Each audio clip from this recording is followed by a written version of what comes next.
வாங்க குழந்தைகளே வாங்க, இன்று நாம் எலக்ட்ரிசிட்டி உருவான வரலாற்றை பற்றி பார்ப்போம்.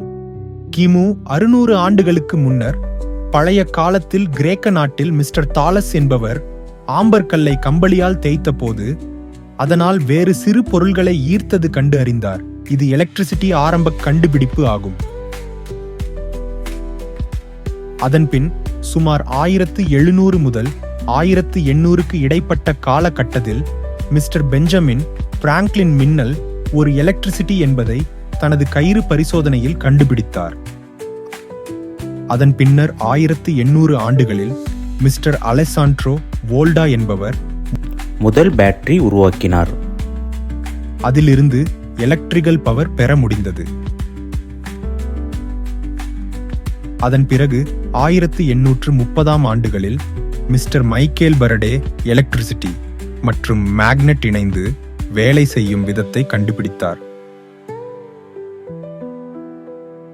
பிறகு 1879ஆம் ஆண்டுகளில் மிஸ்டர் தாமஸ் எடிசன் என்பவர் எலக்ட்ரிசிட்டியால் எரியக்கூடிய மின் விளக்கை எலக்ட்ரிக் பல்ப் கண்டுபிடித்தார். அதன் பின்னர் 1880ஆம் ஆண்டுகளில் மிஸ்டர் நிகோலா டெஸ்லா மற்றும் வெஸ்டிங்ஹவுஸ் என்பவர்கள் ஏசி மின்சாரம் ஏசி கரண்ட் பயன்படுத்த சிறந்தது என்று நிரூபித்தார்கள். பிறகு 1900 ஆண்டுகளில் உலகம் முழுவதும் மின்சாரம் பரவியது. ரேடியோ, டிவி, கணினி ஆகியவை மின்சாரத்தின் உதவியால் வேலை செய்யத் தொடங்கின.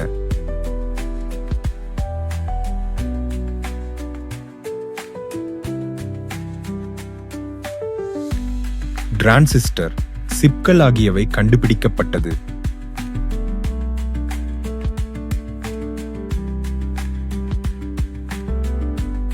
2000க்கு பிறகு சூரிய சக்தி, காற்று சக்தி போன்ற பசுமை மின்சாரம் முக்கியமாகிறது.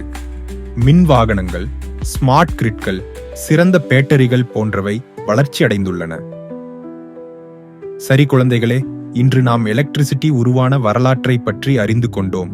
மீண்டும் இன்னொரு வீடியோவில் பார்ப்போம். பாய் குழந்தைகளே. வீடியோ லைக் பண்ணுங்க, சப்ஸ்கிரைப் பண்ணுங்க, ஷேர் பண்ணுங்க.